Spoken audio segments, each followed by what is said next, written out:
All right, we're up.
Hello and welcome.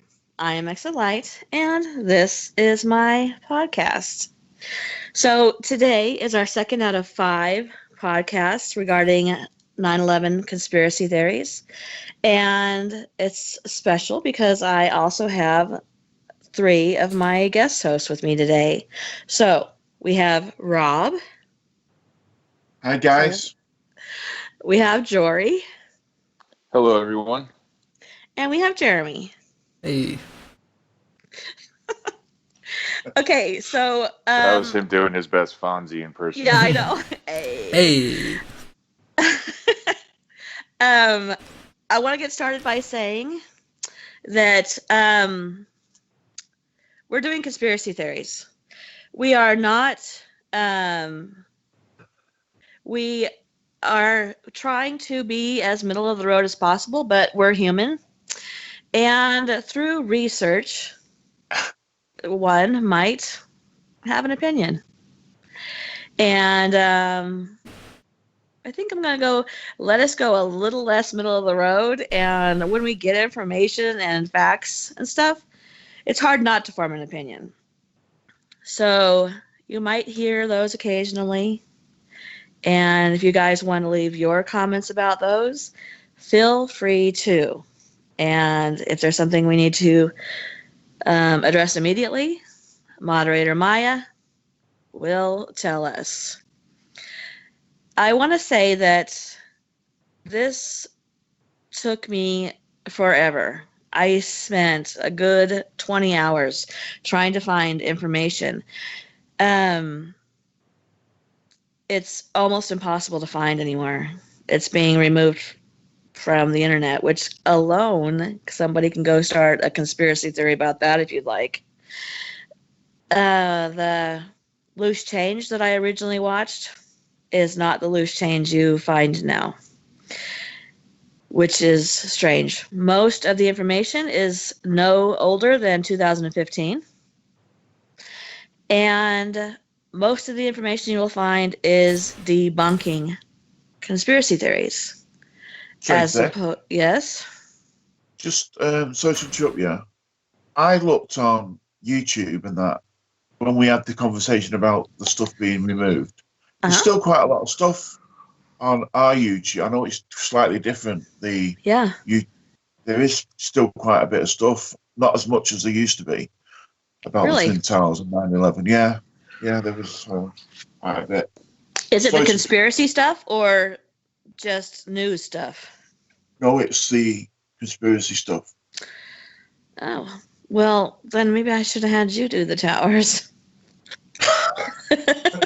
Yeah, your search results are different than mine, Rob. I had to go like 5 pages through YouTube to even find anything that wasn't from CNN or ABC. I'm like, they have YouTube channels? Yes, right. Yeah.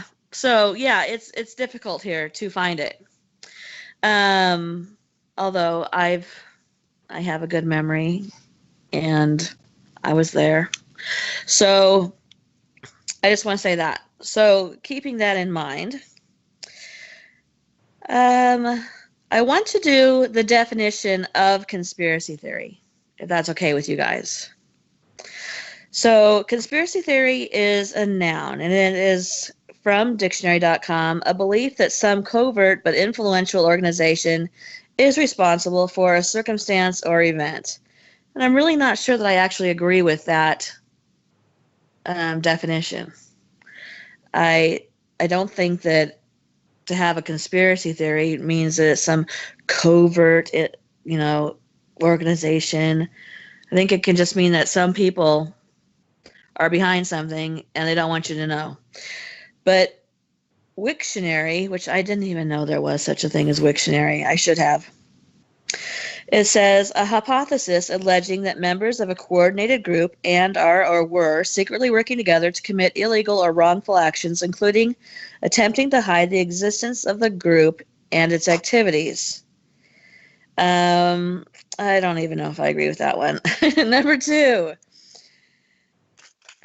This is the dismissive version. Hypothetical speculation that is commonly considered untrue or outlandish. The phrase conspiracy theory is sometimes used in an attempt to imply that hypothetical speculation is not worthy of serious consideration, usually with phrasing indicative of dismissal, like just a conspiracy theory. And I have to say, that is exactly what you're going to run into if you're looking this stuff up. Everything that is supposed to debunk conspiracy theories will at some point have some derogatory comments about people who aren't buying the party line. So I think that's why a lot of people won't say if they believe that the official statement of the facts don't add up, because you're automatically called a conspiracy theorist, which comes with the words crazy, nut job, ridiculous, out of touch, and like we said last week, insults about your being unpatriotic and all those types of things.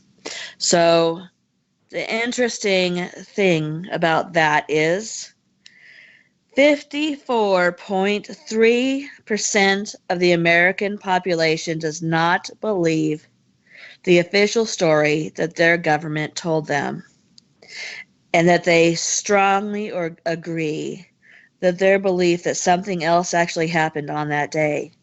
That is over 167 million people in this country, which is going to put me on a soapbox for a moment. 54% of the population doesn't believe the official story. 87% of the population doesn't believe that JFK was assassinated the way we've all been fed that he was assassinated. And what I'd like to know is at what point do we stop calling people who don't agree wackos and nut jobs and conspiracy theorists when the majority of the population believes something other than the explanation we're being given? When 87% of the people in the United States believe that JFK was not killed in the way that we've been told, it's no longer a conspiracy theory. And I think as people in this country, as a population, our history books are still going to remain the same because we don't demand different. We don't stand up and say we're not going to be lied to anymore. Stop lying. And until that happens, history is written by the victor. And in this case, and many cases, you have to look and say, who is the victor? And this is where I'm going to start on my World Trade Center section. Are you guys there? Yep. Okay, because it's very quiet now here to me. We're just listening to you talk. Okay, feel free to jump in at any time, okay? Otherwise, it's going to be like you are sitting in school. Yes. So, I want to talk about what happened when the first tower was hit. And I want to talk about this from the Air Force stuff that was going on at the same time.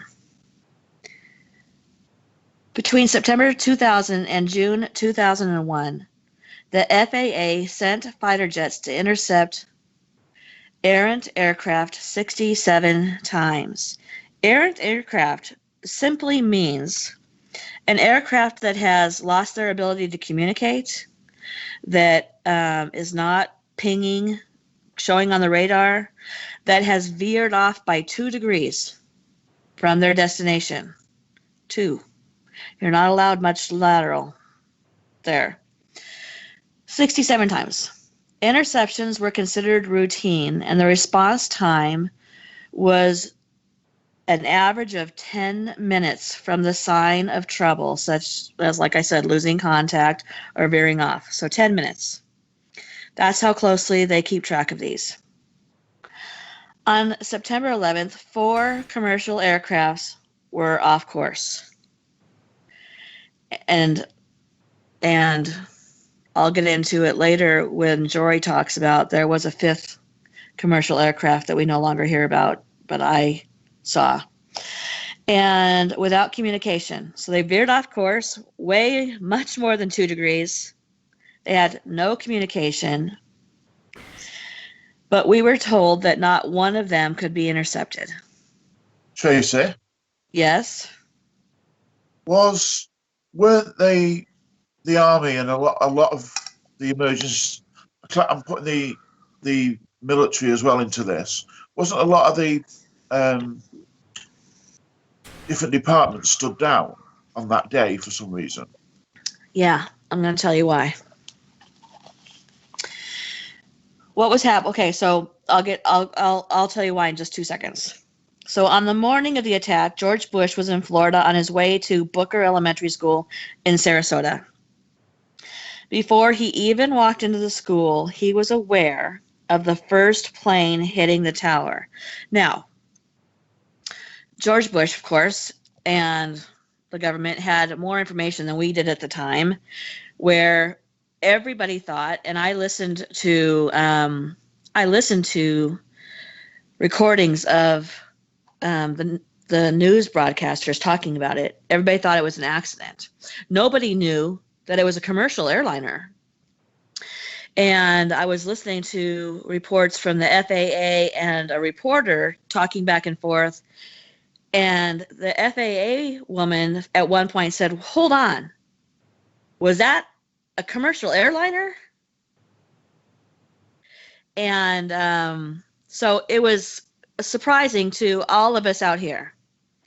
But Clinton had passed on information to Bush that there was a possible plan to attack us in that manner, which we're going to see in a couple minutes. I'm going to tell you about that. So, George Bush also claimed many, many times on TV that he saw the first plane hit the tower. And he said he saw it on TV, which was impossible at that moment. Because unlike today, there's not cameras set up everywhere, and there's not everybody who has a camera on their phone. So it's hard to imagine in this day and age for people who were young, real young back at this time, that it wasn't like today. I mean, something happens today, and within 2 minutes on the news or on TMZ or on Twitter, you have a video of it. It's happening almost in real time. But it wasn't like that then. And the only reason we saw the second plane hit the tower was because the news crews were focused on the fire happening in the first tower. And then they happened to catch the second plane.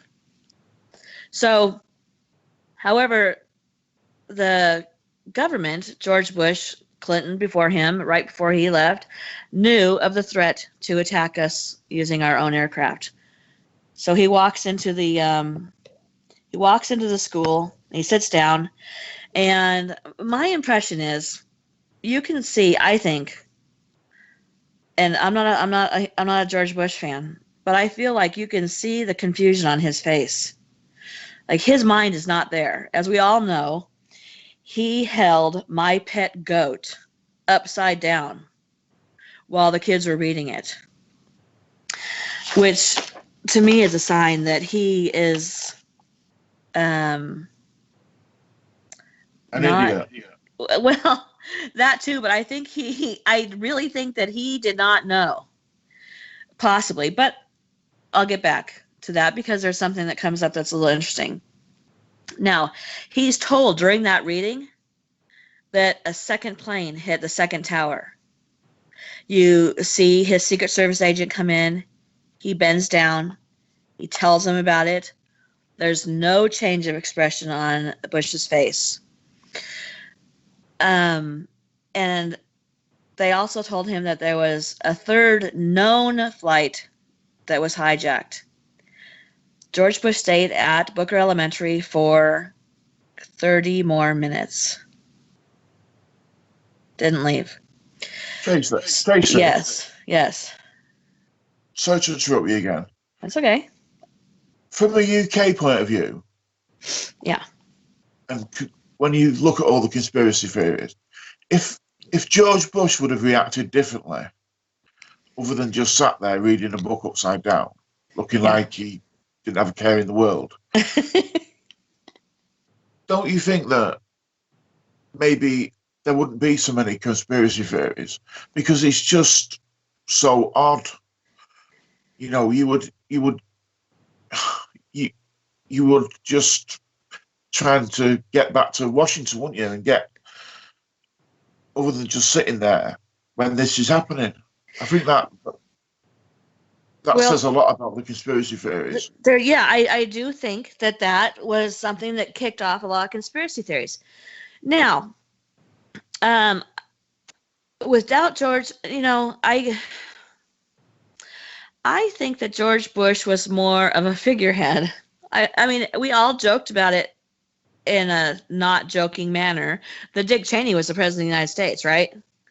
So maybe without somebody telling him what to do in that moment, I don't know, but his reaction was strange. But besides his reaction, think about this. George Bush's itinerary had been published since September 7th. So for 4 days, the entire world knew where the president was going to be on September 11th and the exact time that he was going to be there. Yet his Secret Service made no attempt to get him out of that school, which was a likely potential target. They made no attempt to evacuate this school full of children. And why not? Why didn't they? Did they know that the president wasn't a target? Did they know that these children weren't in danger? So I'm going to leave that up to you guys, and we can discuss that on the round table if you'd like. So on September 11th, it was day 2 of something called Operation Vigilant Guardian, which was an exercise staged by the Joint Chief of Staff and NORAD to simulate hijacked planes in the northeastern part of the United States. So they were running these war games. This was the second day. And what would happen was a plane would veer off, and NORAD and the Air Force would go through the drill of what they would have to do. I heard a recording of this drill. So they're in the northeastern United States. But in New York, there is a NORAD like satellite station, and the people there were seeing this on their screens. So they would see the quote-unquote hijacked plane come under their screens, and they were monitoring what was happening in this war game. And when the actual commercial airlines veered off, and they stopped having signals, the recording of these men talking says, the hijacker isn't bleaking, I think was the word he used. And the other guy said, oh, maybe they're having the hijackers get smarter. And he goes, maybe so. And they're just joking about it. They're watching in real time a commercial air flight veer off course to go hit the towers, but they are in no way, shape, or form alarmed by it because they're in the middle of what they think is a drill. So what are the odds? What are the odds that on this day, at this exact time, in New York, at that exact moment, the military is completely standing down because they're in the middle of a war game? It's a drill. There's nothing to alarm them. So, hold on a second.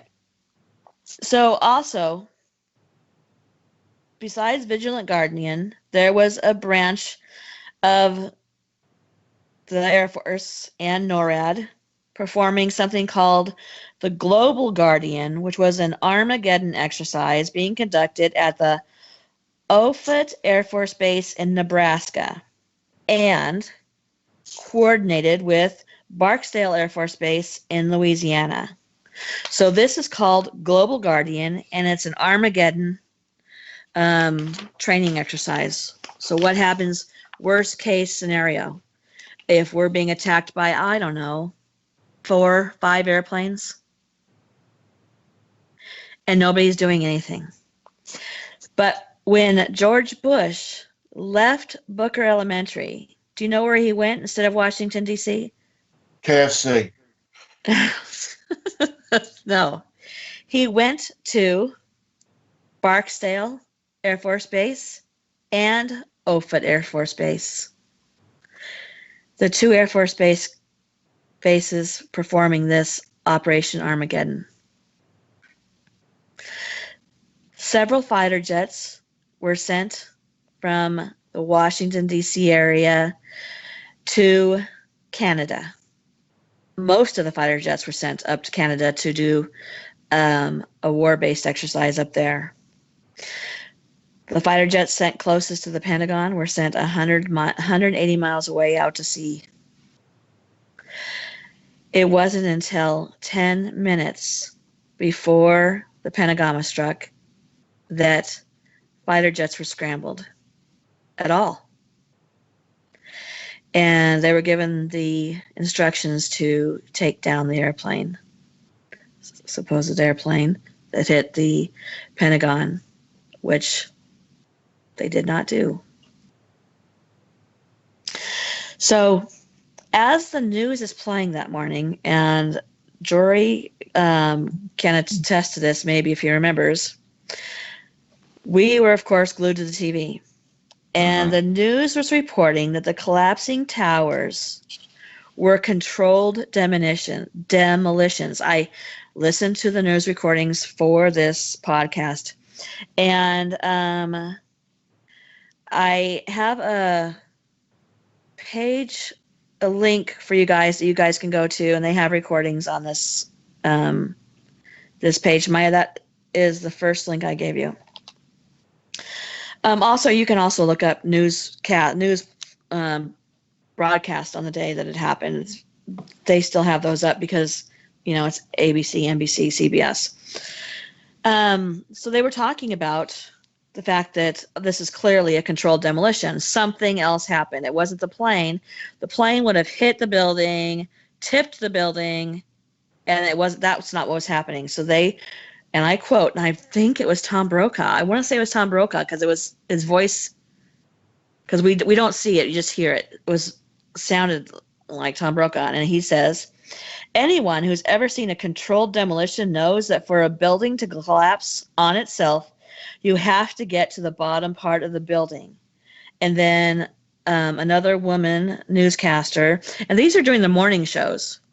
They're breaking in during the morning shows and doing these broadcasts.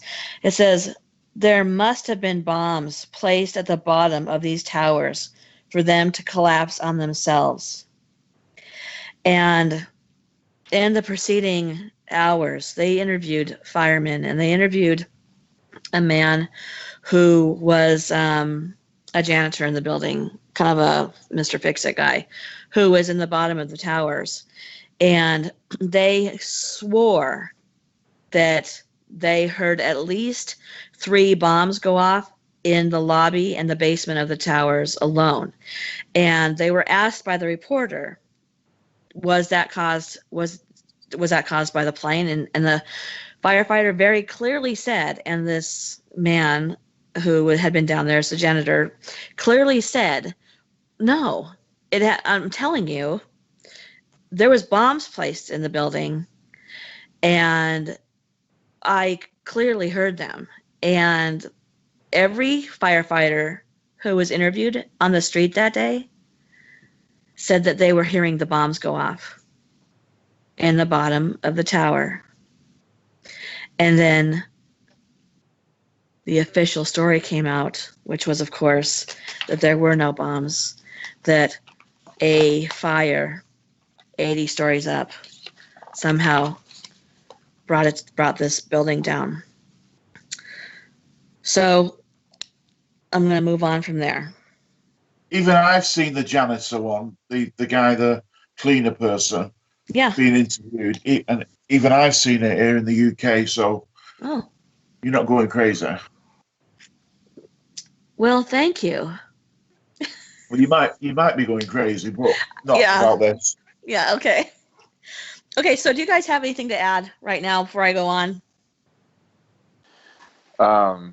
When you were talking about you and I watching the TV, my memory is a little fuzzy as far as what everybody was saying that day. But the biggest thing I remember outside of watching the second plane hit live was just everybody trying to talk about what was going on, and Tom Brokaw just kept breaking in saying this is a declaration of war. We're going to war. So it's interesting that he would initially start, or I don't know if it was maybe after you saying about how a demolition works, but I remember very clearly him continuously over and over again saying this is a declaration of war. We have been attacked. Yeah, I think that he was putting 2 and 2 together. That I think that he believed that not only were they hit by the towers, but they had also set in place bombs so that they could bring the towers down.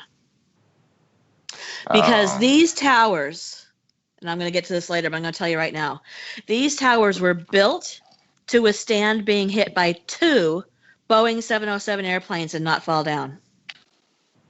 2 each tower. That's how they were constructed. So keep that in mind as we're talking about this. Okay? Yeah. So I think that perhaps he was thinking, knowing and living in New York, that these buildings were constructed so heavily that that they couldn't be brought down that way. And don't forget that the first time that a bombing was attempted in these buildings, it was attempted downstairs in the basement to try and bring it down. And I'm going to get into the physics of this pretty soon.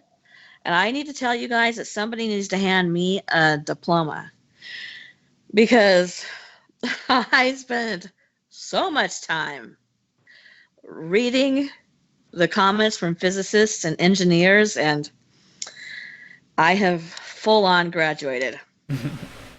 So I might be crazy, but I do know some physics. Okay, so here we go. And Jeremy, do you have anything to add? Just that, yes, I've seen those exact clips that you're talking about.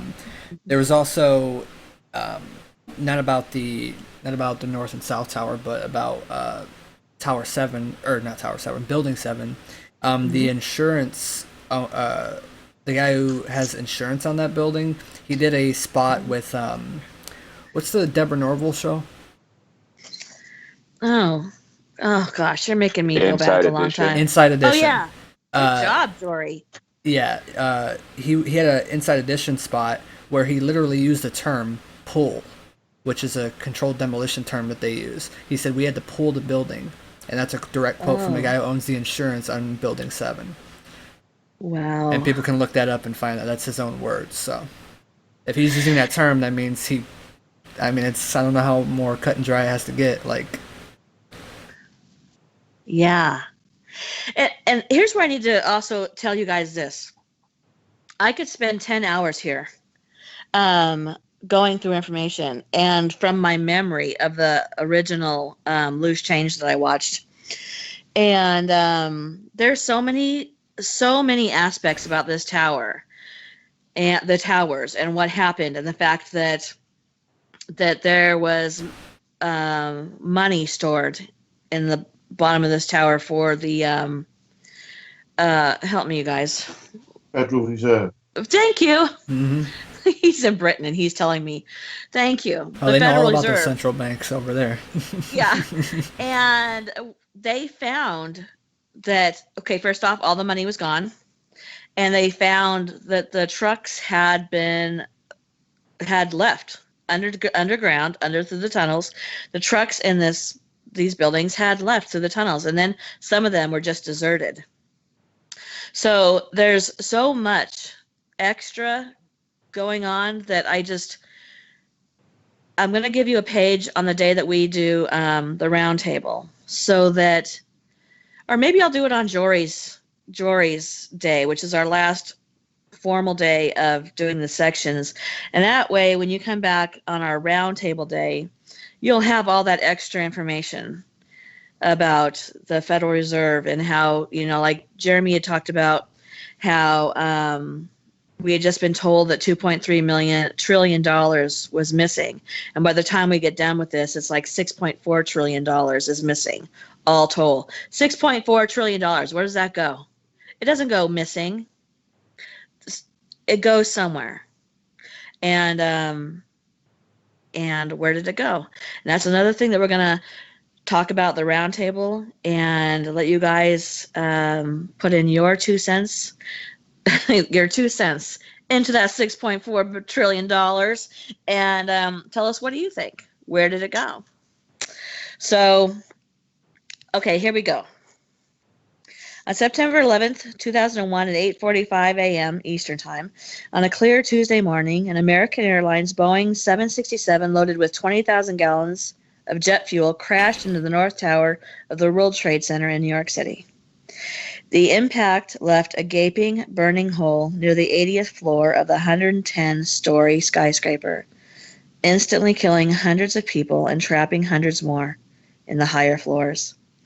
As the evacuation of the tower and its twin got underway, television cameras broadcasted live images of what initially appeared to be a freak accident. Then, 18 minutes after the first plane hit, a second Boeing 767, United Airlines Flight 175, appeared out of the sky, turned sharply towards the World Trade Center, and sliced into the South Tower near the 60th floor. The collision caused a massive explosion that showered burning debris over surrounding buildings and onto the streets below. It immediately became clear at that point that America was under attack. A professor whose name is Lynn Margulis states, and I want to tell you where she works. She works in the Department of Geosciences at the University of Massachusetts. Her research has led her to believe that all three buildings were destroyed by carefully planned and orchestrated and executed controlled demolition. We're going to be talking about the National Institute of Standards and Technology, which is a government agency in charge of investigating what happened, which is, in this particular instance, a little bit like asking the sun to be in charge of investigating whether or not it causes skin cancer. There should have been an outside investigation done, not an internal government investigation done, or both. Do both.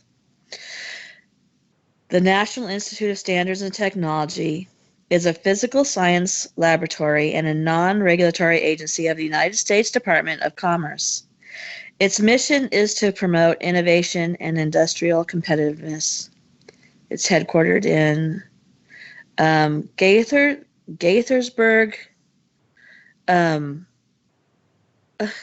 My mind is drawing a blank. MD, Maryland. Thank you. It was founded in March 3rd, 1901. And like I said, it's United States Department of Commerce. So in the July 2016 issue of the Science News magazine called Europhysicist News, they published a feature by a group of scientists who published a study titled 15 Years Later on the Physics of High-Rise Building Collapses. I want to say that when you go and look up this information, it wrongly states that it was published by the European Scientific Journal, and that is not true. It was published by the Europhysics News, which is a science magazine. The European Scientific Journal is a peer-reviewed journal, while the Europhysics News is a scientific magazine written by scientists, but it's not peer-reviewed. So I want to be upfront about that, okay? I don't want anybody coming in and saying they're not peer-reviewed, so it's not legitimate. They are scientists writing these articles. They include this. It bears repeating that fires have never caused a total collapse of a steel-framed high-rise before or since 9/11. Now, I want to say this. In the last 2 years, 2 high-rises have collapsed. One was in Iran. One was in Indonesia. The one in Iran was very, very old. And considering the war-torn area of Iran, I don't think that you can say that that's the same circumstance as the World Trade Centers. The one in Indonesia I think it was in Colombia. Sorry. It was in Colombia. Used to be the headquarters for the police department, but since then it's been completely abandoned since, I think it was the 80s. It's been completely abandoned. There's been no upkeep on it whatsoever. And in fact, the only people in that building at the time of its collapse were homeless people who were squatting there. And the fire started, and the homeless people had all their belongings in these and had built built little houses inside them. Again, this building had no upkeep for decades and decades, and it was full of hundreds of wood houses on these levels. And I don't think that is a comparable argument for the Twin Towers. But I want to tell you that one was in 2017. I think the other one was shortly after that. So I'll continue right now. So, did we witness an unprecedented event 3 separate times on September 11, 2001? No high-rise has ever fallen and collapsed on its own footprint, before or since. That is an equal comparison. Did we witness this miracle 3 times in a row on that day? The NIST reports, which attempted to support that unlikely conclusion, failed to persuade a growing number of architects, engineers, and scientists. Instead, the evidence points overwhelmingly to the conclusion that all 3 buildings were destroyed by controlled demolition. Given the far-reaching implications, it is morally imperative that this hypothesis be the subject of a truly scientific and impartial investigation by responsible authorities. The study also emphasizes that the collapse mechanics are only a fraction of the available evidence, indicating that the airplane impacts and fires had nothing to do with the building collapse. I think that I think it would have done a lot of good as far as conspiracies go if they had an independent investigation that, wasn't the government. Once you have the government investigating the government, things don't go well, generally. Yeah, not only that, but Bush and Cheney both, they gave their testimonies behind closed doors off the record. Mm-hmm. So That's right. They're not helping us believe them. Yeah, that doesn't help either. I'm so tired. They treat us like we're stupid. They just want us to be calm and complacent. And that's something, like I said, in my little soapbox moment, when the majority of the Americans are questioning it and we still don't get answers, because why? Who's pushing them? Who's demanding answers? Nobody. We just go on with our lives because it directly affected a lot of people. But if it doesn't directly affect you, then you go on with your lives. It's easier to believe that there were terrorist attacks. It was an isolated incident. It could never happen again, and our daddy government wouldn't hurt us. And I'm not even saying it was the government. But it feels safer, and that mentality. Tracy, yes. I keep hearing, when you started off this evening or this morning, your definition of conspiracy. Mm-hmm. Experience. Yeah. The more you read, the more you tell us, I keep hearing that definition. So it's understandable that people don't believe the facts, because the more of the facts you hear, the more unbelievable it becomes. Yes. And I want to say this. I think we're all for doing research on 4 different parts of this. And I think that once you start reading the facts, leave an open mind. A lot of people refuse. There is a scientific study that proves that there are certain people whose brains are geared so that if they're shown facts that don't match their beliefs, they disregard facts. And I say this over and over again on this podcast. Your opinion does not equal my fact. Open your mind. Let go. Read some of these facts. I know it's scary to have something unknown. And I'm not pointing a finger at any one person or any one organization, but open your mind to the fact that more than half of America believes that the official explanation is not true. And if more people, I mean, I don't know why more people don't demand to know what happened to JFK. Well, I guess there's still some people alive that were involved in that. Ask our government to be honest. Stop lying. You're lying when facts prove that you're lying, and you still say, "Don't believe your lying eyes," or pissing on my leg and tell me it's raining, and you go, "Okay, it's raining." Stop.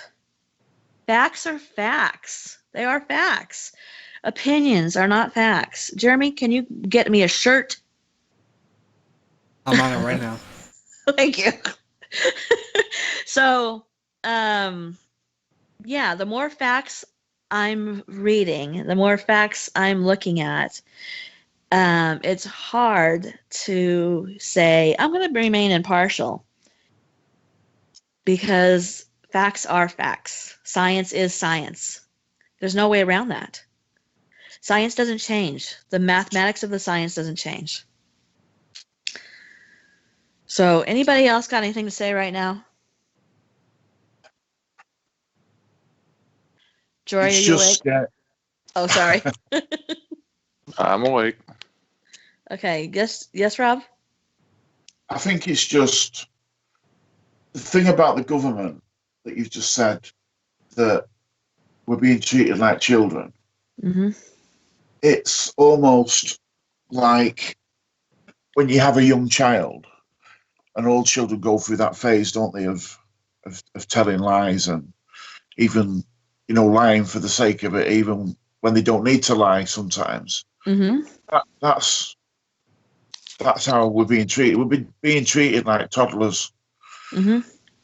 We're not able. The whole of the conspiracy, all conspiracies, whether they're true or not, I think that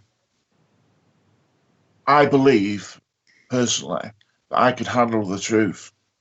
I could handle the truth about the Twin Towers. I could handle the truth about JFK. I could handle the truth about the moon landings. I could handle the truth.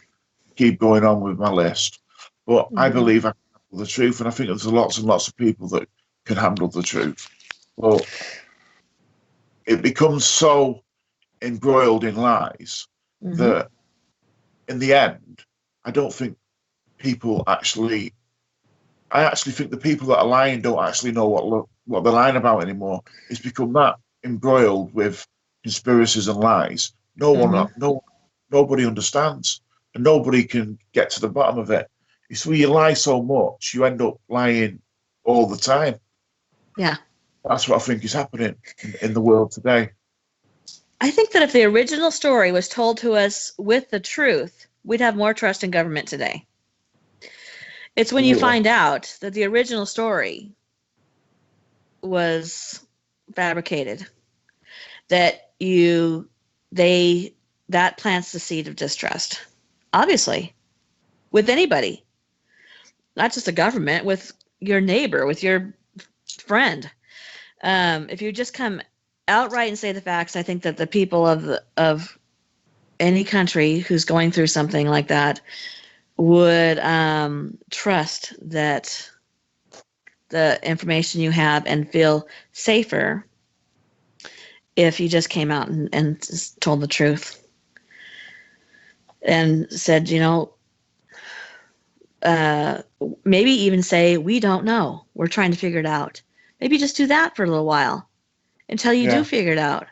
But don't just come out immediately and go, boom, this is the story. And then we find out that it wasn't the story. It's okay to occasionally say, you know what? We don't know, but we're going to find out. And even that, I think, would make people feel like, okay, that feels safer. Okay, so I'm going to go on. Okay.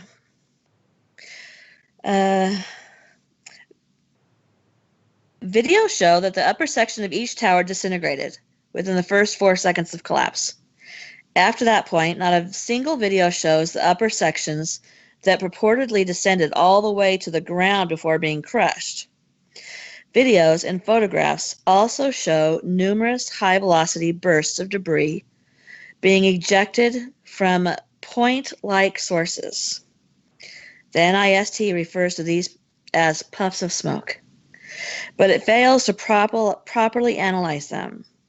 The NIST also provides no explanation for the mid-air pulverization of most of the tower's concrete, the near total dismemberment of their steel frames, or the ejection of those materials up to 150 meters in all directions. The NIST sidesteps the well-documented presence of molten metal throughout the debris field and asserts that the orange molten metal seen pouring out of World Trade Center 2 for the 7 minutes before its collapse was aluminum from the aircraft combined with organic material. Okay, can you just let that sink in for a minute? When they say organic material, does that mean people? And paper, wood. They have furniture, carpet, computers, and partitions. But that's been debunked, that exact statement from NIST. Right. They go ahead if you, yeah. Yeah, that's what they mean by that was good. That's what they mean by the organic material. Not that it's not referring to people. Go ahead, Jeremy, if there's something else you want to say about that. Well, just that it's been debunked. People have done tests because keep in mind NIST and the 9/11 Commission, they didn't do any actual experiments on the theories that they say caused all these things to happen. But independent scientists and researchers and engineers have done these experiments, and they've proven that the molten aluminum not only doesn't burn at orange yellow, it burns at a silver liquid and is too dense for mixing of organic materials. The organic materials would just sit on the molten aluminum and degrade at that heat level. They wouldn't mix. So there's no that they're using broken science, and they don't have anything to back it up. And people have debunked that numerous times. So it's not molten aluminum at all. And ladies and gentlemen, that is the end of my broadcast today. So Drop the mic. that is coming up in a little while too. Who was that then? All right. Who was Good what? night. Yeah. You should have been on the commission. Okay. So, yet experiments have shown that the molten aluminum, even mixed with organic materials, has a silvery appearance, which we all now know. Thus suggesting that the orange molten metal was instead emanating from a thermite reaction being used to weaken the structure. Meanwhile, unreacted nanothermatic material has since been discovered in multiple independent World Trade Center dust samples. Consider that on the morning of September 11, 2001, 2 jets were flown into World Trade Center 1 and 2 in a coordinated attack of terrorism. At 8:46 Eastern Time, American Airlines Flight 11 crashed into the north face of World Trade Center 1. And at 9:03 a.m., United Airlines Flight 175 crashed into the south face of World Trade Center 2. Soon after, these 2 buildings collapsed. World Trade Center 2 at 9:59 a.m. and World Trade Center 1 at 10:28 a.m. These attacks killed 2,753 people. It is reported that falling debris produced structural damage to the remaining buildings in the World Trade Center complex. It is also reported that falling debris from the collapse of World Trade Center 1 caused damage to World Trade Center 7. and that fires ignited from debris from World Trade Center 1 burned for nearly 7 hours in World Trade Center 7. At 5:20 p.m., this 47-story building collapsed, World Trade Center 7. Okay, so here's where we're going to get in to physicists like myself. No. So bear with me. By the way, Jeremy, that was really good. Thank you. Thank you. Off the dome. Off the dome. Okay. Hey, Jory, do you got anything to say? You guys are saying it beautifully for me. Okay. Thank you. Okay, so here we go. You ready? It is not about the mass you have. It's how you use that mass that matters. There are only 3 variables here: mass, time, and velocity. You don't get to accelerate gravity more to overcome added mass. It's not about the mass of the upper block compared to your brain's ability to conceptualize how massive it is. So you're trying to think, this building is massive. How could this have fallen like that in a free fall? So take that out of your brain for a minute.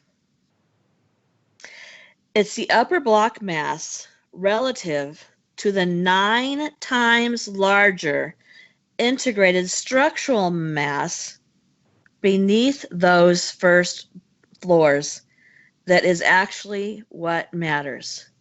So stop thinking about the top floors for a minute while we talk about the bottom floors. You don't have any trouble imagining car crashes or an asteroid hitting the Earth, right? So it's the same calculation. It doesn't matter if it's an asteroid hitting the Earth, you crushing a can, or a car speeding and running into a wall. It's the same math. We don't get to change it. We don't get to pretend that it's different. It's the exact same. So this one particular physicist says, don't let anyone blow math smoke up yours. So it's impossible. I want to say that again. It's impossible to add 0 velocity mass to a mass that's traveling, okay? Because it's traveling. So say that there's 12.5. It's say that it's traveling at 12.5 miles per second, and maintain that velocity or linear acceleration, especially when that added mass, which is only 1 story in this case, is 8% of the falling mass. Okay, so 1 story equals 8% of the entire falling mass. So when you're considering the mass and the velocity, we're going to use the same math as if you had stood your foot above a aluminum can and crushed it. And if you don't like that, go call up Newton and talk to him about it, because it's the same math. It's the same math.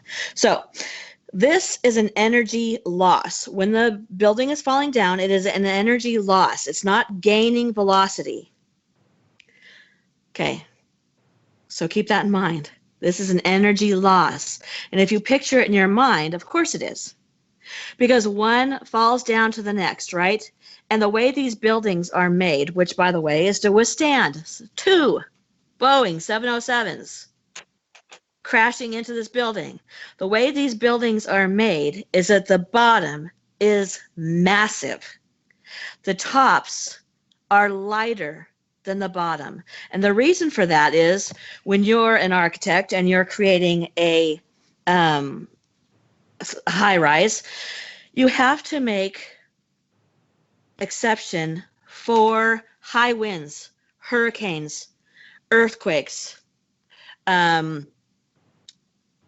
in that case, you need to have a little bit of leeway for this skyscraper to move so that it doesn't break off and fall off, right?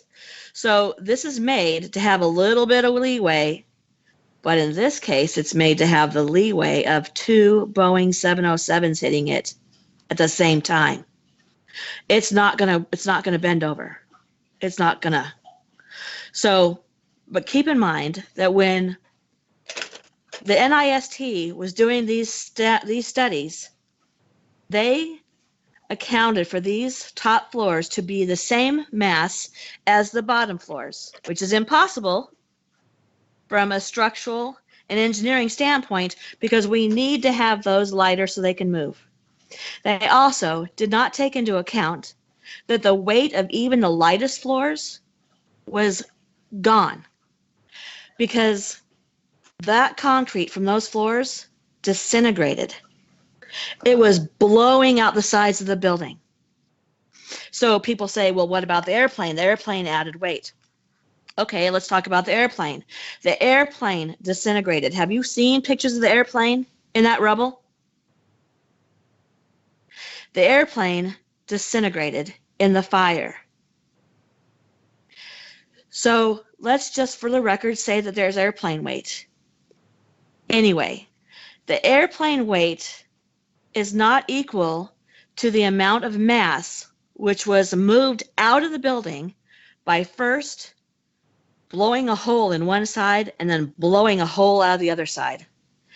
And all that concrete being crushed and spreading out all over 150 meters each way.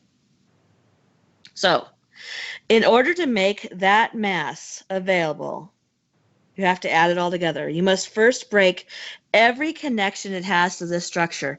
So, in order for this to become a free fall, every steel beam, they're soldered together. Okay, there's not just a 180-story steel beam that's made. They're soldered together. They're put together, right? So you would have to have every steel beam in this building snap simultaneously when the first 10 stories are falling down. It has to snap, snap, snap, snap, snap simultaneously. And that means not only the outside structure, it means the massive, huge beams that are inside and the ones that are in the elevator shafts, which are made to withstand 2 Boeing 707s hitting this building. So, in order to do that, you'd have to break every connection of the structure, each rated to at least 3 times its intended static load capacity. So this is called, in physicist talk, work. So you want it to work for you. You want the weight of a building to work for you, or the mass to work for you to create velocity. So 3 times the energy needed to begin this acceleration of mass is needed to just break it free, okay? So you would have to have something on top of that creating 3 times its mass to push down and what they call hitting it with a hammer to accelerate that mass falling, which you've then converted the energy of the falling mass to work, and you can't get it back. So this is energy loss. If any of those connections don't break simultaneously with every other one, you will be converting the energy into redirection of momentum and a work of deformation. So I'm going to explain that. That means if not every single steel beam breaks at the same time, they're twisting. So the work of the velocity is now changing that velocity, that mass, that speed into work to twist the beams. The beams are made to withstand 2 707 Boeings. So they would be twisting. The noise would be deafening. 2 months ago, I had a parking structure blow off the ground from steel beams. that were placed inside the ground. And it sounded like the Titanic. And it was just a small parking structure over 4 parking spaces. And it sounded like the Titanic. So that velocity is stopped because now there's resistance to the top floors falling. That resistance is a loss of energy. It is not gaining energy. It's losing energy. So the mass you add to the upper block is not a rigid structural mass anymore because, like we said, the concrete has been pulverized. It's not just a block. It's cracked. It's pulverized. It's dust. It's not just several full concrete blocks falling on each other. So it has at least 90% of its structure and has now gone to what they call loose conglomerate. This is the mass with the most inelastic impact energy, the lowest ability to transfer energy to a rigid structure, because it's not compact. It's blown out, so it doesn't have the same weight and velocity ability. So they do this explanation. So they say if you drop an egg onto another egg, it is likely that they're both going to break. But if you put an egg on the ground and you take another egg and you put a crack in it, break it, then drop it on the egg on the ground is likely to not break. So if you take a robin's egg and you drop it onto an ostrich egg, which egg is going to break? The robin's egg, because the ostrich egg has more mass. And that is what happened with the World Trade Center. The bottom of this tower is an ostrich egg. The top floors are robin's eggs, built that way so that it has sway, has the ability to sway. Another example of what you could see in nature is if you took off the top of a massive tree near its top and you dropped it onto the rest of the tree is not going to explode into dust and splinters and fall on its own footing. It's going to stay there because that tree has vertical integrity, which these buildings also had. So something had to break the vertical integrity from the bottom up so the top could fall down, which is what a controlled demolition does. Can we just take a break there?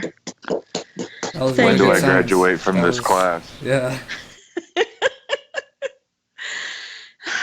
That took a long time. So, anybody have anything to say about that? So, in layman's terms, and I'm probably going to get this completely wrong and look like an idiot now. Is it like in some way like a domino effect? Well, that's what they're telling you it is. That's what it's supposed to be, but they fell at free fall speed. That if you dropped a baseball from the top of the World Trade Center and at the same moment that it started to collapse, they'd reach the bottom at the same time, and the baseball doesn't have resistance. That has 80-something floors to the World Trade Center, and it fell at free fall speed. There's just no way physically possible that can happen. Yeah, it actually fell a bit faster than free fall speed. Yeah, like it was being pushed. Yeah, like it was being pushed. I mean, if you see from the ground, if you see footage from the ground, those outer windows and concrete are being pulverized and expelled, like blown outward in all directions, like as if you have like just a hammer driving down the center of the towers. It's completely like amazing in the true sense of the word. Like it's just pure amazement. There's no way that you can think something like that could happen, but it did twice. It did actually 3 times. 3 times, because with Tower 7 too. Yeah. So they said that if you had taken all the top floors that were above the airplanes and completely removed the bottom of the towers, okay, and just suspended those top floors and then let it go, it would have landed at the same speed that it did with the resistance of that massive ostrich egg of a bottom floor, the massive bottom of a tree supporting it. The Yeah, I tree is understand. actually a really good example because that's nature's way of making the same thing, that the top of the tree is not as big as the bottom of the tree so that there's sway, right? Yeah. And it's the exact same example. So like he said, you take a baseball and you take these top floors and you throw them, you let them go at the exact same time, they're going to hit the ground at the same time. It is science. It is math. It's the same. So they say, oh, it was like a domino effect.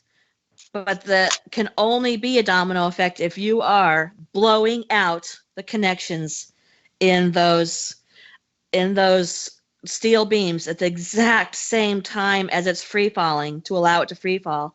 One thing goes wrong and it doesn't free fall. Right, I understand now. So, anything else, Jory? You got anything? I've got Nope, another I'm question. good. Okay, yes, Rob. We've talked about this before. I seen an interview not long after 9/11 on American TV with a Russian nuclear physicist or whatever he was. And he said that it was impossible for the Twin Towers to fall down the way they fell down, by the planes hitting and the fuel burning so hot that it melted the metal and all that. He said that the only way it can fall into its own footprint the way it did was if there was a nuclear explosion underneath the Twin Towers. In that way, it would fall into its own footprint and it would literally turn to dust. Yeah, and like it did.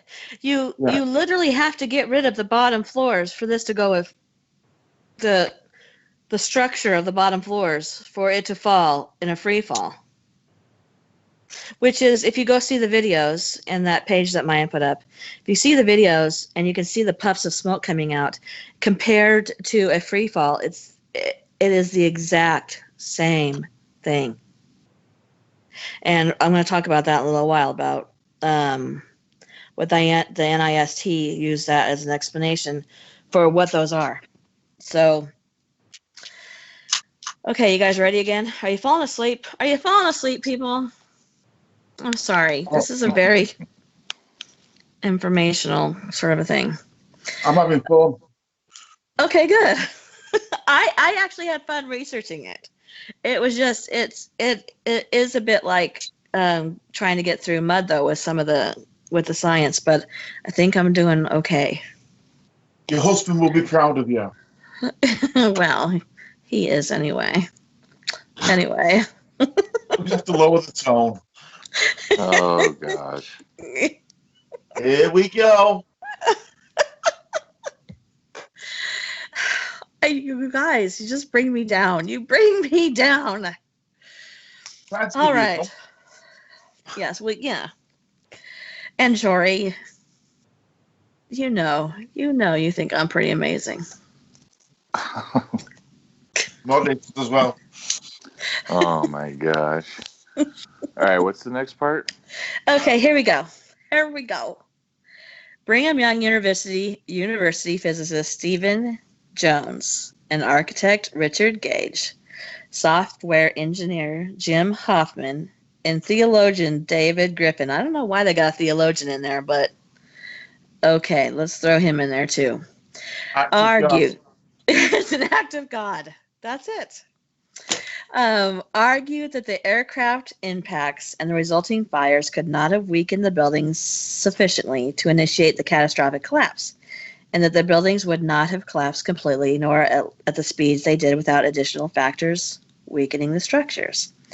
in an article entitled Active Thermotic Material Discovered in Dust from the 9/11 World Trade Center Catastrophe, which appeared in the Open Chemical Physics Journal. Authors Neil Harrott from the University of Copenhagen's Department of Chemistry, Jeffrey Farrer of Brigham Young University's Department of Physics and Astronomy, Stephen Jones, and others state that thermite or nanothermite composites in the dust and debris were found following the collapse of the 3 buildings, which they conclude to be proof that the explosives brought down the buildings. The government and an independent researcher wrote a book about demolition through history, which, can I just take a moment out of my life to say this? Are there people who read books about demolition through history? All the time. Yeah, maybe he sold it to just his family. I don't know. But they responded to that accusation by saying that since there was, and then get this, they disclaim that this is how they're going to debunk what these scientists are saying. They said since there was no viable chain of possession about picking up the ash and studying it, that there is no way for scientists and architects to prove that they didn't contaminate their ash to prove their theory. I don't understand why Neil Harrott from the University of Copenhagen, Department of Chemistry, obviously a well-respected guy, or Jeffrey Farrar from Brigham Young University Department of Physics and Astronomy, etc., would take the time out of their lives to introduce thermite to some random ash. It's just that this is, again, an example of the people who want you to believe the story you're being fed by treating you like you're less than. Oh, that's not possible because I can't trace where that ash came from. Jones also said that the molten steel found in the rubble was evidence of explosives, as an ordinary airplane fire would not generate enough heat to produce this, citing photographs of red debris being removed by construction equipment. And did you get that picture, Jeremy? Okay, so there's a picture on where you guys can see where there's a, I'm going to call it a tractor, picking up molten debris. Well, the thing about that is that every piece of equipment used to pick up the molten debris was consistently and constantly being sprayed with fire hose type hoses with ice cold water to make sure that it didn't hurt the equipment, didn't melt the equipment. So to say that, well, that's not true because if it was molten, then our equipment would have been ruined. There's pictures of them picking up this molten debris in their tractors. Let's see. The National Institute of Standards, okay, let's just call it NIST so I don't have to keep saying it over again. NIST, NIST, concluded the accepted version was more than sufficient to explain the collapse of the buildings. NIST and many scientists, of course, these scientists aren't named. Many scientists refuse, this is another thing that's going to, you guys, it's going to put me on a soapbox. They refuse to debate conspiracy theorists because they feel it will give those theories unwanted credibility. Now, here's the thing. Back to your opinion don't equal facts. If they feel that their science is rock solid, there's just nothing wrong with their science and how these buildings, 3 of them for the first time in history, collapsed onto their own footings without a demolition. If you're certain of your science, then why not have a public debate with the 2,500 scientists and physicists who are saying through their experiments that's impossible? If you are standing on the truth, stand on your truth and debate it. and show how your science is better than theirs. But they won't do it because that'll lend credence to conspiracy theorists. That's bullshit. Sorry, it's bullshit. If you're right, show us you're right. That's easy to do. So I'll take it they're not going to be listening. Yeah, they unsubscribed just now. You know, and good riddance. So, specialists in structural mechanics and structural engineering accept the model of a fire-induced, gravity-driven collapse of the World Trade Center buildings without the use of explosives. And I can tell you that there are not many that do. There are not many who do. And I'd like to see who pays those. Because there's so many. So many who say just it's scientifically impossible. As a result, NIST said that okay, are you guys ready? It did not perform any tests for residue of explosive compounds on the debris. Our government didn't test for explosives. But they're saying that the people who have tested for explosives, well, there's no chain we don't know. There's no chain to show that it was collected properly.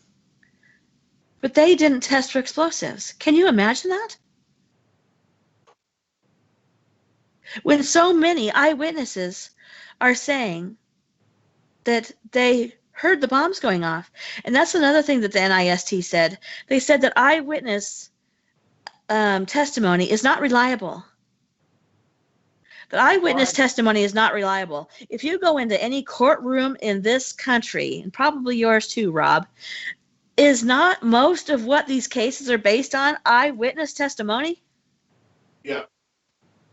So if it's not reliable, how many people should be let out of prison right now or have not gotten convicted of something?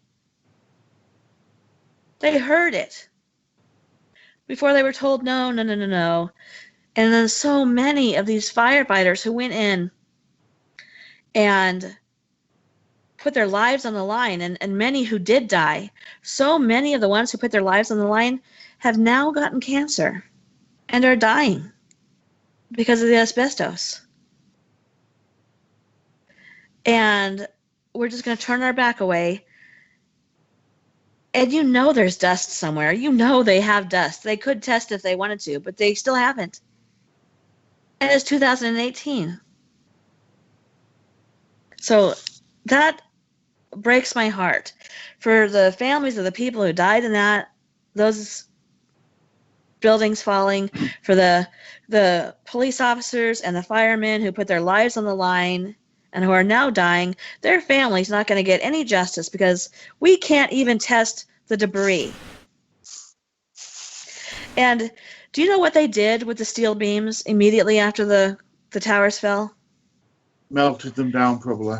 They sent them to China and India and had Yeah. them melted down.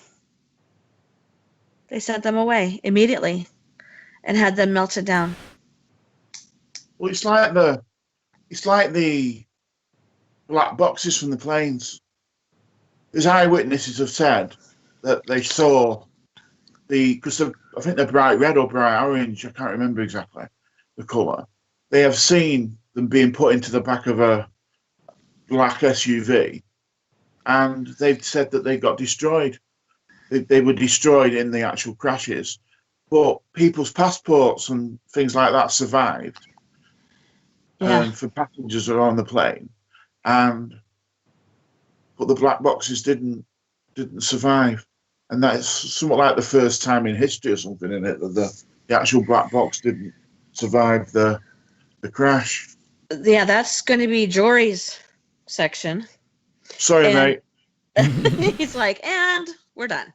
That's all right. Jeremy started the fight with Taking Mom's podcast, so we're good. That's all right. I remember one of our first podcasts, I think it was with Rob, and Jory and I kept saying, yeah, but didn't this happen and didn't that happen? And Rob was like, okay, I'm done.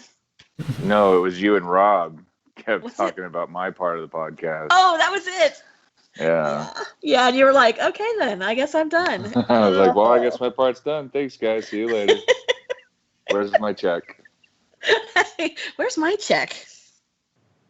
I told Rob the other day that I was going to split with him half of the money I've made so far on my channel. So we're in the negative. Okay, so let's move on. And by the way, Jeremy, I'm just teasing you. It was good that you have that information off the top of your head. Okay. Let me see where I am. Sorry, guys. I have so much. I have it on my computer. I have written stuff down. I have it on my iPad. It's all over. Okay. So Richard Gage, the San Francisco Bay Area architect, founded Architects and Engineers for 9/11 Truth in 19. Whoa. How long has it been since anybody said 19 something? In 2006.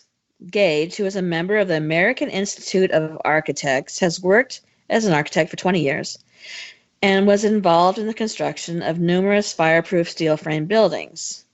He became convinced of the need to create an organization that brings together architects and engineers.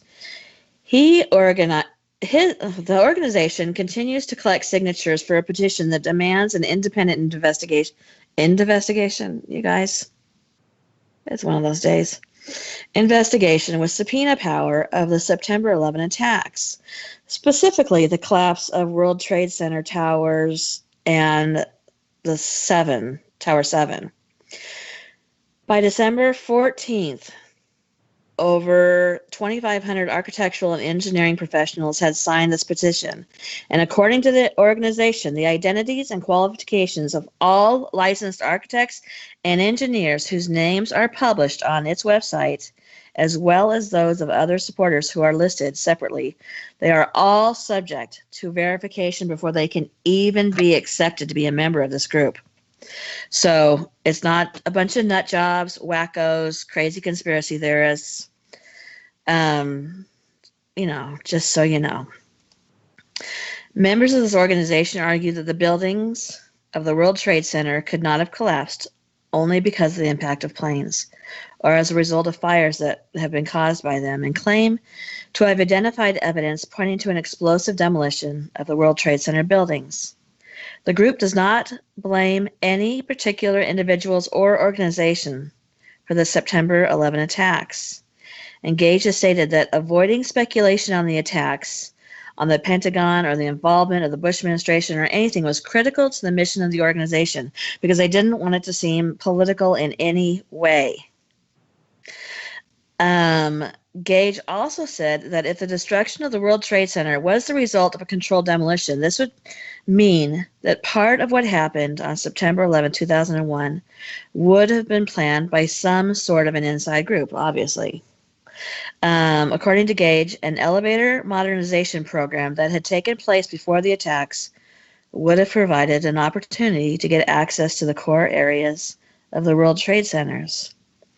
Take, as an example, the question of how the explosives were planted. So let's do that.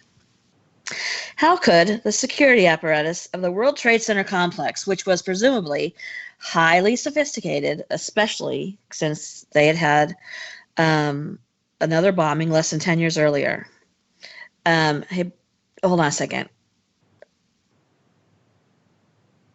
I think I'm getting kicked out. Okay, I didn't. Okay, I didn't. So how could that security allow or notice the laying of explosives that supposedly brought down these buildings? People would notice, right? Well, upon investigation, the security department for the World Trade Centers, we find that Marvin Bush, who is George W.'s younger brother, was a principal in a company called Securicom. It's now called Stratesec, the very company in charge of security at the World Trade Center in 2001. Again, it's important to note that this is not made up. Marvin P. Bush, the president's younger brother, was a principal in a company called Securicam. This is from a news article. that provided security for the World Trade Center, United Airlines, and Dulles International Airport, where the planes took off.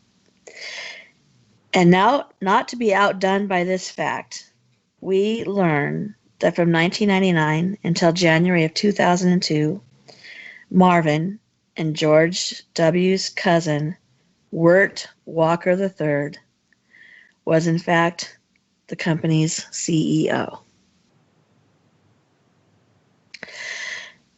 That is a stunning and remarkable fact, and for some reason that was not being flashed all over the front pages of every newspaper in the world.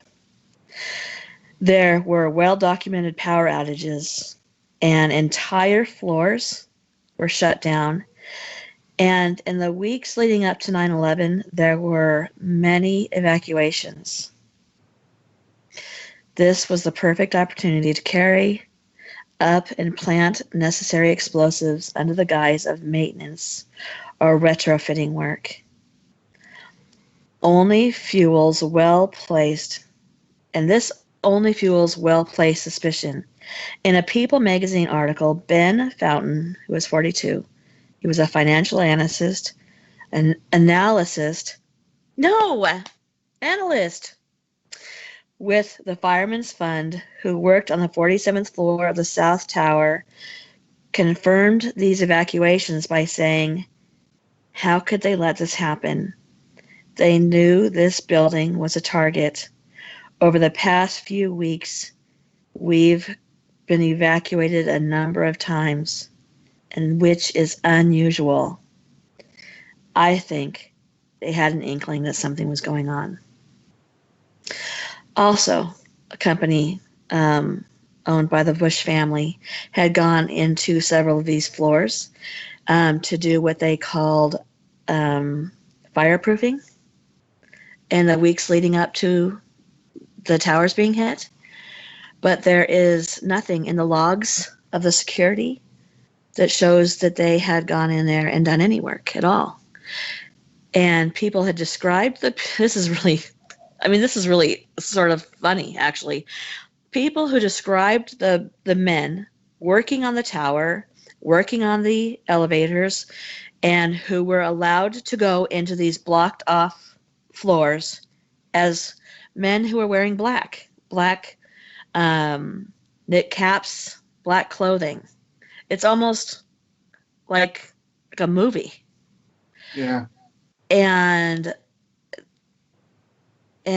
these people had spoke out saying that floor after floor after floor after floor was being evacuated, and that they would go back in and seemingly couldn't see what had been done.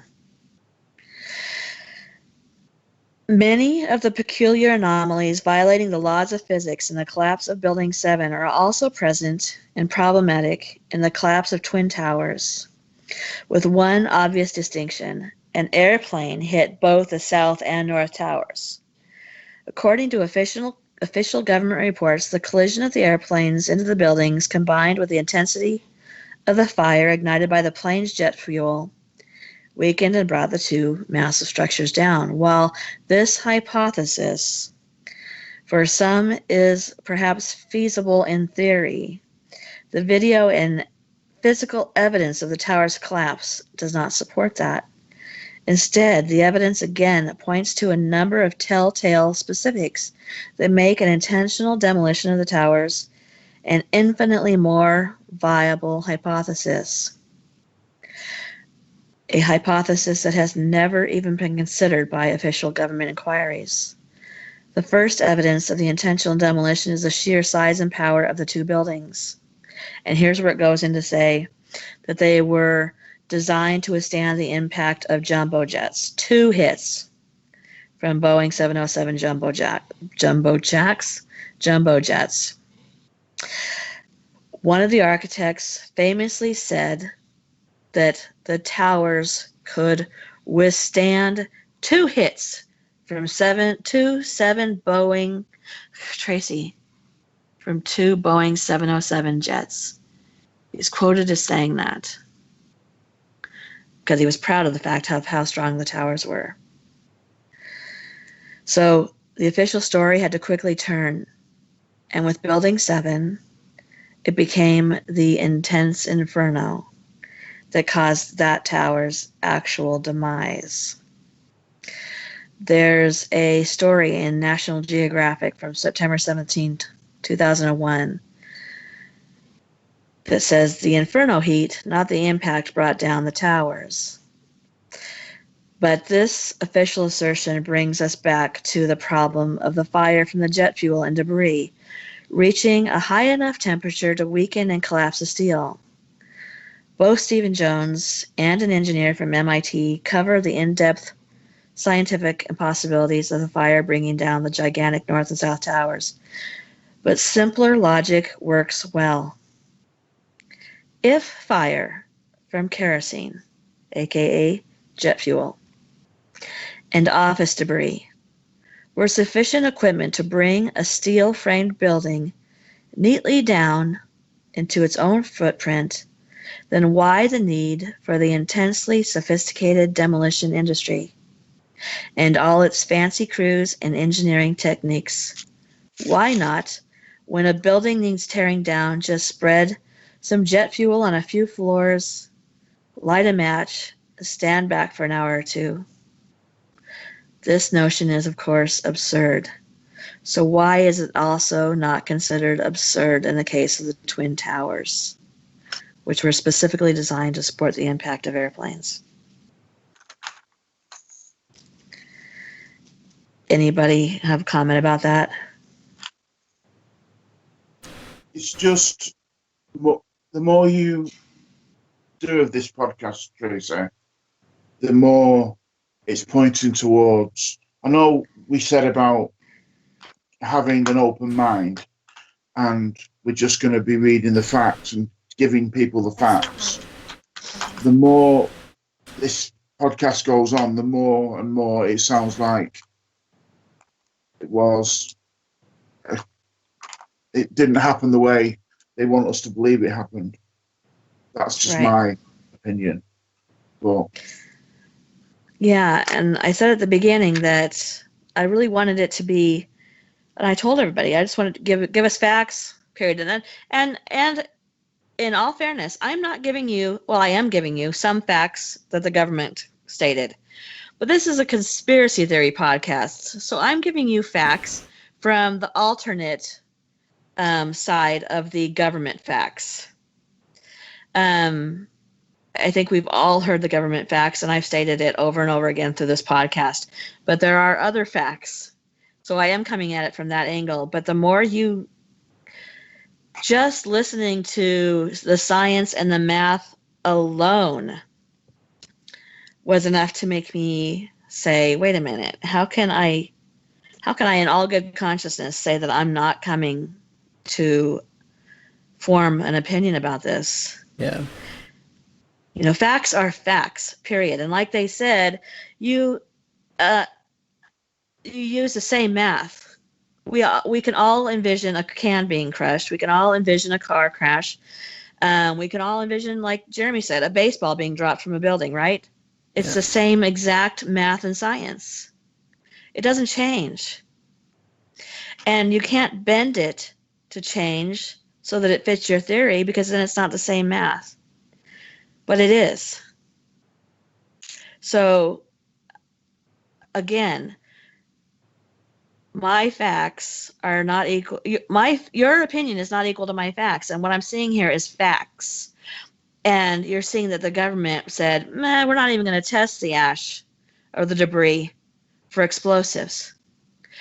When these scientists have tested that and been told, well, who's to say you didn't put that in there yourselves? For what gain? Exactly. These independent researchers have nothing to gain as far as them versus the mainstream scientists who are backed up by the government, and they need grants from that said government to continue with research and do what they want to do and increase their livelihood. Like, the independent researchers have nothing to gain. And that's something I like to keep in mind when we're talking about conspiracy theories or just stuff that's going on in the world today. Who has something to gain? You need to ask yourself that question. when there's two, debating sides, which one has something to gain? Who's going to make money? Who's going to get power? Who's going to get control? Who's going to be scared? Who's going to be less likely to fight? Who's going to be more likely to want protection? Any of these questions. Who has the most to gain? And on either side, I don't care what political side you are. I don't care. When something is happening, ask yourself who has the most to gain, especially monetarily, especially when it comes to power.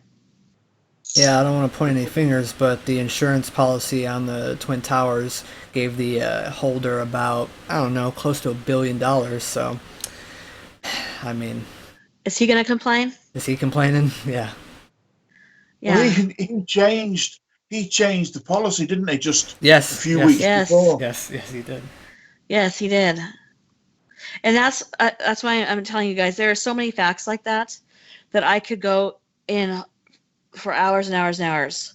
I'm trying to hit the highlights of facts, and I really want to hit you with the science and the math of these facts, because then there are things like changing the insurance policy.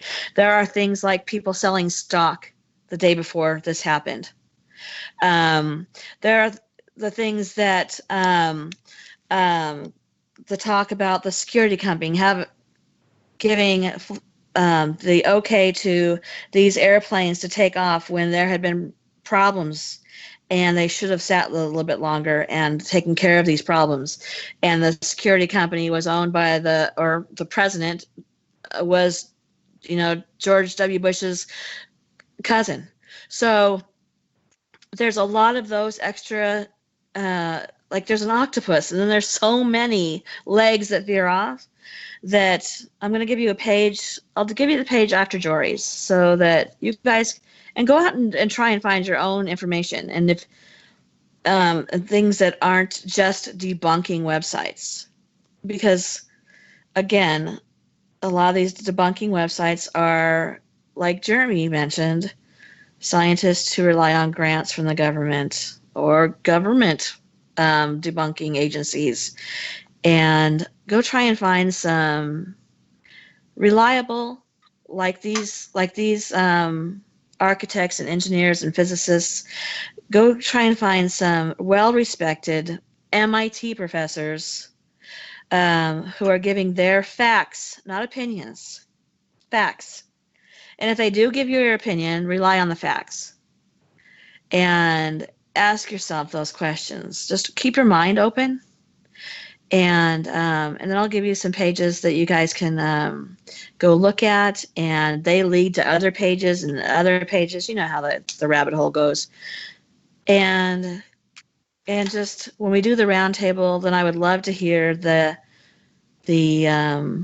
comments. And we're supposed to be able to have a phone-in section during that roundtable, but we're not doing it on Twitch, so I'm not sure that we'll be able to do that, which really sucks because the Patreon is based on being able to call. So maybe that roundtable can be, maybe we can use, Jeremy, maybe we can use the Discord for the roundtable. Yeah, why does it have to be on Twitch for them to call? Oh yeah, I actually was talking about, I actually didn't mean to say Twitch. I actually meant to say Discord. Oh yeah. So maybe we can do that. Yeah, for sure. So I'll try and work something out, because I really want you that are supporting me on Discord to be able to call in when you want and give us your thoughts and opinions and facts. So, all right, I guess I'm gonna go now to some more, unless anybody else has anything else they would like to say. Just one thing, really. Uh-huh.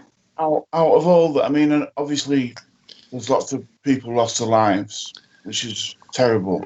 But whatever the truth is, whether it's conspiracy, whether it's a lot of people lost their lives, and it must be horrible for the emergency services as well, the firemen and the policemen, there was lots of those who lost their lives as well. It must be horrible for the families who haven't got any answers. They were hoping and praying that the reports and stuff that were going to give them answers, and they have no answers. And these people ran into the buildings when people were running out of the buildings to try and save lives. And I think it's disgusting, to be quite honest with you. What's even worse is, I know I'm not going to name names, but there are people who have their own podcasts, and they have means to have an audience who tore into those 9/11 widows and degraded them, called them names and gold diggers, and it's disgusting. I'm not going to give them. Oh, yes, Rob. Yeah, they just tore into them, called them horrible names, degraded them, acted like they were happy, because the government did end up. I think we sued Saudi Arabia or something, and then there was a victims fund because people sent in like a lot of donations to help the families, and so the money was distributed through the families, although unfortunately it's been voted down in Congress and the Senate several times to give money to the firefighters' families who didn't die that day but are dying now because of the time they spent there in the asbestos, and it's been voted down several times to help fund them and give them money as well, because they are victims too. But they really went after the 9/11 widows. And like I said, I'm not going to name their names, but you can look it up because I don't want to give them the time of day on my podcast. So, yeah, I'm serious. We didn't treat a lot of these people well. Yeah, I just thought it would be fitting to just give them a mention before the end, because it's. I mean, I can't believe what you've just said. No offence meant by that, by the way, Tracy. But no, I know. I'm disgusted by that. That's just so soul destroying after everything that happened. Yeah, it's terrible. Yeah. I just don't understand that kind of mentality, really. No. So, anyway, let's move on. What do you think? Yeah, sorry about that. No, that's fine. I agree. I did talk about them earlier, that that they deserve to have answers, and the least we can do is an independent investigation.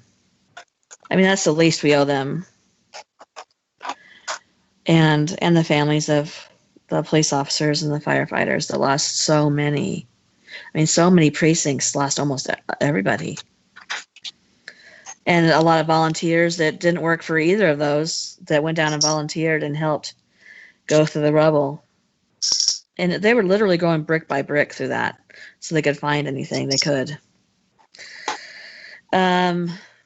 Okay, so it should also be noted that the same catastrophic impact of the airplanes and subsequent raging inferno that supposedly brought down two of the tallest buildings in the world in a matter of an hour somehow spared the passport of one of the alleged hijackers. It is worth clarifying that passport, like everyone else's, was made out of paper, a well-known, highly flammable substance that somehow came out of the pocket of the man flying this jumbo jet into a building at 500 miles per hour, and then managed to float unscathed through the initial impact, through the fire, through the falling, and make its way through all of that fire hot enough to burn and melt steel, and landed unharmed on a Manhattan sidewalk to be collected by an FBI agent tipped off by a citizen. An Associated Press article states on September 16, 2001, FBI Assistant Director Barry Mon did not disclose the name of the passport or other details, but the discovery prompted an intensive search for evidence blocks from the towers that were brought down on Tuesday's terrorist attack by two hijacked planes. So that is the evidence that started them going towards who did it. This passport that, I mean, what were they going to say? Well, what were they going to say? They were going to say, well, Bill Clinton and George Bush both had been advised that this was likely happening. It was in the planning. And by the way, there's, some Saudi Arabian guys taking flying classes in Arizona to learn how to fly planes. And how are they going to go that direction if they don't say, look it, a miracle happened? Somehow this passport just landed on the ground for the FBI to pick it up. Well, I don't want to steal anyone's thunder here, but I was watching something the other day. Like I said, there's still a lot of stuff on 9/11 in the UK, but aren't the majority of the hijackers still alive? I have no idea. Yes, they proved that a lot of them are living. I see what you mean. That they're not in jail. They didn't die. That they've been seen alive. Yeah, they've been seen alive. So they were saying it's one of two reasons. One is that their passports and identity was stolen, and that's the reason why they are still alive. But there was one person who said that his son was one of the hijackers, or supposedly one of the hijackers, and he spoke to his father 2 days after 9/11.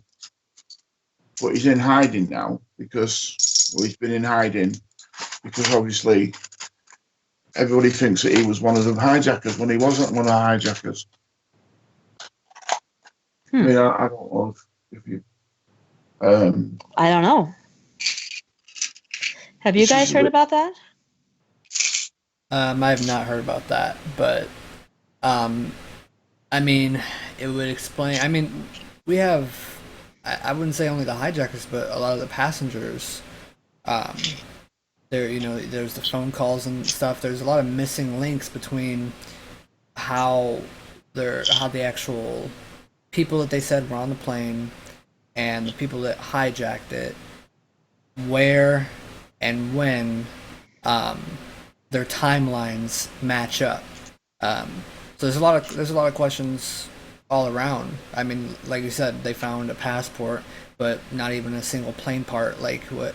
Yeah. How does that happen? Like yeah. Well, I don't know. I lost my train of thought. Oh, that they said that some of these people on the planes were contacting their loved ones by their cell phones. Okay. I've tried yeah, go ahead. I don't know if any of you guys ever were flying on an airplane in the early 2000s. You couldn't use a cell phone. It was impossible.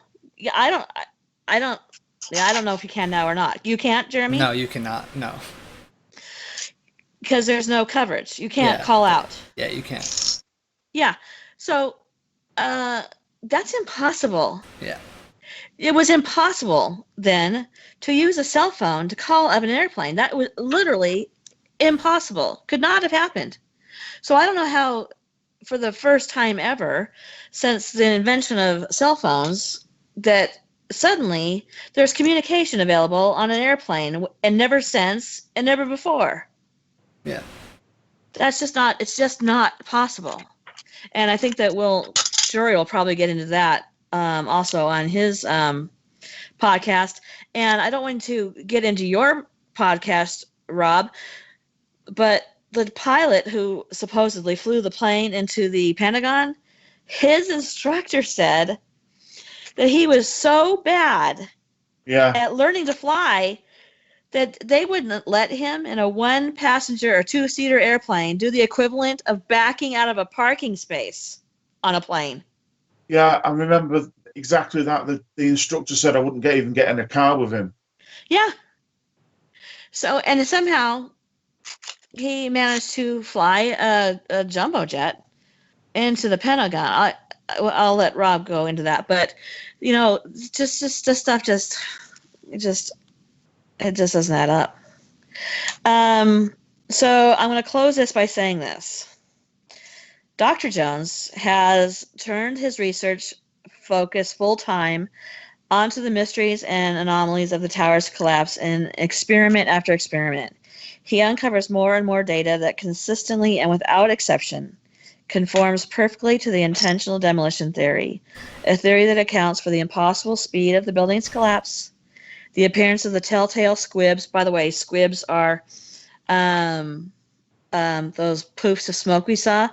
And I missed this, but the NIST said that what those puffs of smoke were, I'm trying to see if I can find it really quickly. I'm sorry. Was that there was so much pressure built up in the buildings. Pressure pulses. That, what? They call them pressure pulses. Yeah, pressure pulses. That they would just break through and poof out like that. Except for, if that was true, the farther down they got, the pressure pulses would have been like blasting out hundreds of feet and taking out everything in its path, because it would have been so much pressure, velocity, speed. Remember all the math stuff that, but what we saw was teeny tiny little poofs, the exact same shape, the exact same roundness. They call them pill shaped, that you see in a demolition that's controlled.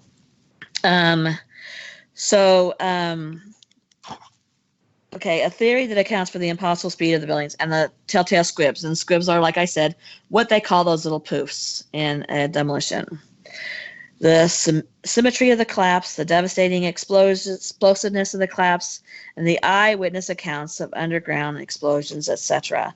So he and many thousands of other scientists have made it part of their life's work to try and get the word out and explain to people what really happened. And, 53% of Americans, over 167 million, have now heard these facts and realized that they don't believe the official story of what happened. And maybe we as a country can start demanding the truth from our elected officials who are supposed to work for us, not against us.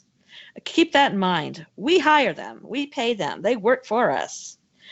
And if people would become angry enough that we're getting lied to, maybe we can start demanding that our history books do not go down completely inaccurate and false. We know there's inaccurate information in history books, but let's try to demand that history is actual history. And that is my presentation for the day. Thank you. How's that, Jory? I kept it at 2 hours. Are you proud? Yes. Literally I'm like amazed. literally on the minute. It's almost like Jory. you have like a screen or something counting down or something. You got a guy with a prompter telling you, all right, we're getting close. Jory's like, I really needed to be kept at 2 hours.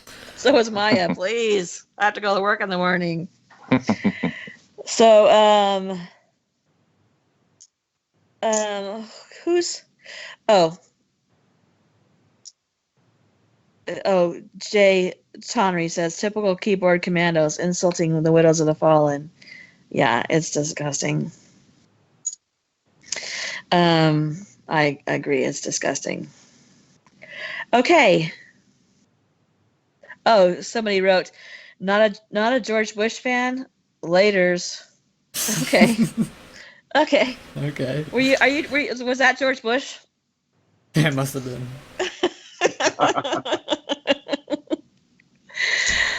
Anyway, I hope you guys enjoyed that. I hope you guys. Sorry, George, I forgot to put the pictures upside down for you. Yeah. I hope you guys enjoyed hearing all of this and agree that it was, I think, mostly fact, science, math based. Of course, there's opinions that, once you get into it and start reading stuff that you think, something smells bad here. And so there's going to be some of that, but excuse me for that. But I hope you felt like this was a fair presentation of facts. Do you guys think that? Yeah, I do. And I wouldn't myself personally be very apologetic about having an opinion on the fact that 3,000 people died and our government gave us no answers. Right. To put it simply. Right. So, does anybody have any questions? Anybody in the chat? Do you have a question you'd like to ask? Mad Meerkat says, great podcast, well researched and presented. Brought back a lot of memories. I was in the tower basement shops a month before they were hit. I also lost a good friend from the NYPD. And Mad Meerkat and I had a discussion a couple months ago about this, and I asked him if it would be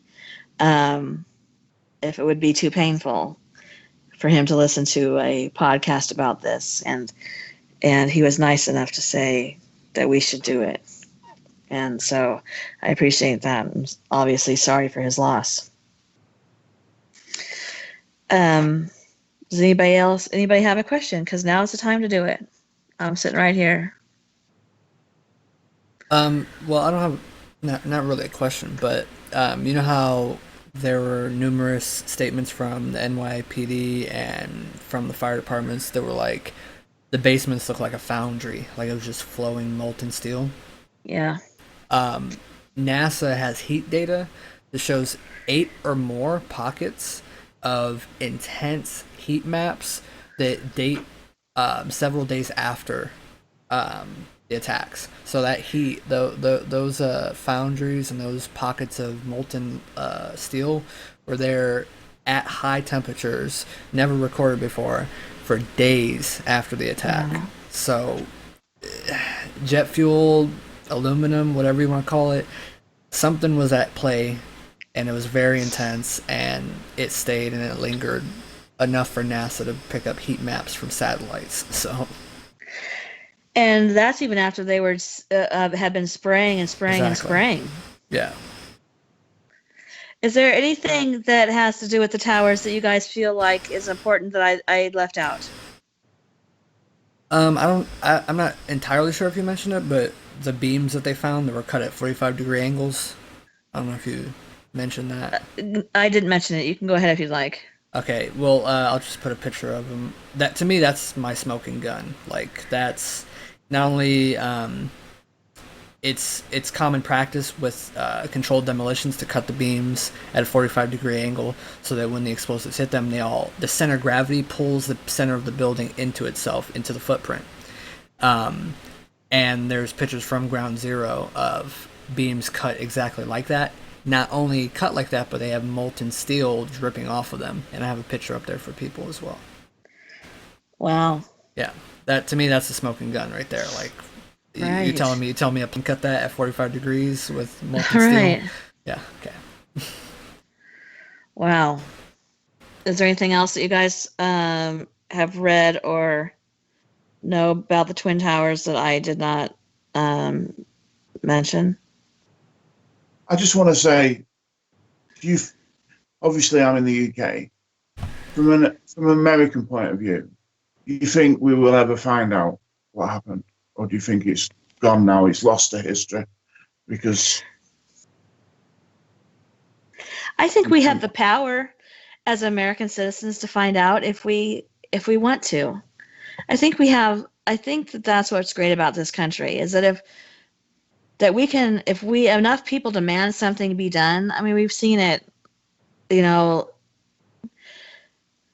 through the years of this country growing and changing. We've seen marches change civil rights.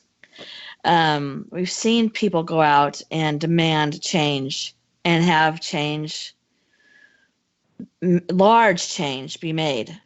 So I feel like the people in this country, that's kind of one of the things that I love about this place is that we can demand change. We can get out and do marches and, you know, not get in trouble for them or and have our voices heard. And I think that if enough people really wanted to, you know, listen to my voice and demand change, that we could get out there and do that. Will it happen now or my lifetime? I don't know, but I mean, this country's pretty damn good at that.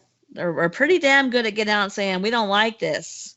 And we don't like being treated like this. Or, you know, we don't think this is right or fair or whatever. And get out there and have things changed. So maybe. I hope so. thank you. I hope so. So do I. We have an independent nature in this country. And this is one of those things that should not divide people. It should bring people together because it's about the loss of life. It's about us being a country and not wanting the loss of life to be for nothing. It's about supporting those families, real support for those families, where we say, we want the truth for you and your children and their children. And it's not a political thing. It's an American thing. I feel like. So, I mean, there are political issues and you can do those all day long. But some things I feel are American things. This is one of them. Human being things. Yes, compassion, empathy, understanding. That's a trait we should all have and share. So, look at her on her soapbox today. Okay. If there's no questions in the chat, and if you guys can't think of anything else that we should talk about, then I guess next Friday will be Robb. Hey. Oh. Yeah, it will be me. Okay. Jay Chanry says, done with class and in good taste as always, guys. A lot of us re-enlisted or joined up for the first time to do this. And yes, that's something else. That is amazing to me, that it inspired so many people to re-enlist or join up for America. That is really special about Americans. Like, we can talk about each other all day long, but don't you mess with us. And I particularly enjoy that part.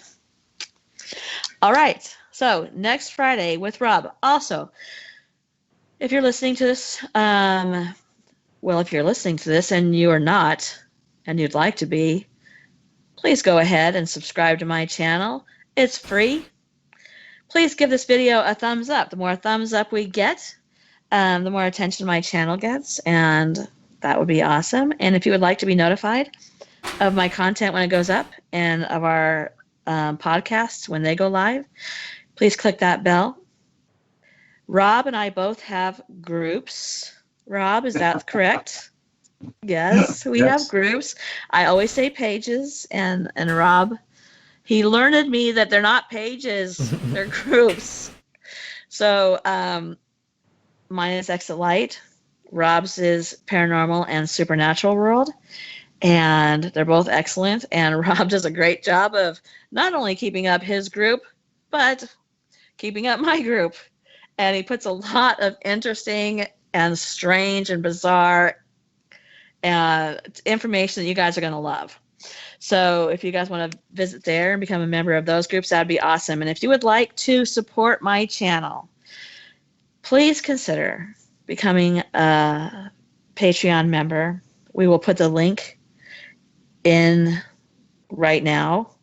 And also I'll put it in the description. And Patreon money is going to go to funding merchandise that we will be able to give away to Patreon members and for sale if those of you, want to see a shirt with a chupacabra on it, because I do. And I guess that is all. Right? Yeah. Yeah. All right. So thank you, Robb. I appreciate you staying up so late. It's probably almost daylight where you are. And Mad Meerkat, you as well. Thank you. Not a problem. And Jory, thank you for not only being here, but staying awake. Yeah, I'm way past my bedtime, so you're welcome. I know you are. And thank you, Jeremy. Thank you. I hope you're enjoying this. I am. And good night, everybody. Good night. Good night. night. Good night, John Boy.